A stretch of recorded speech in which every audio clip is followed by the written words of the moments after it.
Le dattier. Nom latin, Phoenix dactylifera. Famille, Arecacées. Nom commun, dattier. Propriétés thérapeutiques. Considérée comme tonique, aphrodisiaque, antioxydant, purgatif, adoucissante, expectorante et laxative. Parties utilisées. Fruits, noyaux, fleurs, pollen. Distribution. Péninsule arabique jusqu'en Inde, Philippines, Pakistan, Afrique. Botanique. Le dattier est un arbre atteignant 30 mètres de haut. Le tronc est mince, avec des cicatrices pétiolaires distinctes. Les feuilles sont dressées ascendantes à la partie supérieure de la couronne, descendant à la partie inférieure de la couronne et à pétiolées longues. Les folioles sont étroites lancéolées, rigides et grisâtres. L'inflorescence se produit entre les feuilles, avec une seule bractée à la base. Les fleurs sont petites, jaunâtres et portées séparément. Le fruit est cylindrique ou oblong ellipsoïde, à chair comestible. Constituant.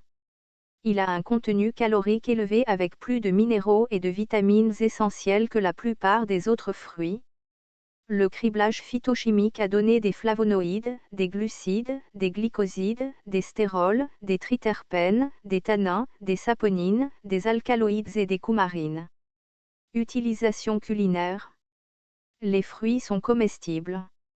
Ils ont une teneur élevée en magnésium, une source naturelle d'acide folique. Le fruit est souvent séché puis mangé cru ou utilisé pour ajouter de la douceur à une variété d'aliments tels que les gâteaux, les tartes aux fruits, les confiseries, etc. L'inflorescence mâle est mangée comme une friandise. Le pollen est aussi mangé. Partout où la fructification est mauvaise, la sève est exploitée et devient le principal produit de l'arbre. Elle peut être bu frais, fermenté et bu comme grog, ou distillé et bu comme l'esprit, arak. Médecine rurale. Les dattes sont adoucissantes, expectorantes et laxatives. Elles sont utilisées pour traiter les maladies respiratoires et les fièvres.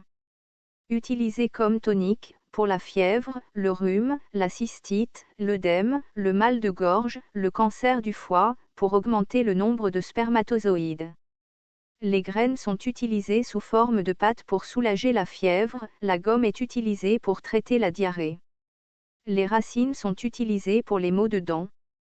Les fleurs sont utilisées comme purgatifs et comme aphrodisiaques. Des Égyptiens auraient utilisé des grains de pollen pour améliorer la fertilité des femmes. Autres. Des noyaux de dattes ont été inclus dans l'alimentation animale pour favoriser la croissance, une action attribuée à une augmentation des taux plasmatiques d'œstrogènes ou de testostérone. Les feuilles sont largement utilisées à diverses fins. Ils font un excellent chaume, utilisé pour faire des toits et des murs de huttes. Danger, aucun connu à ce jour.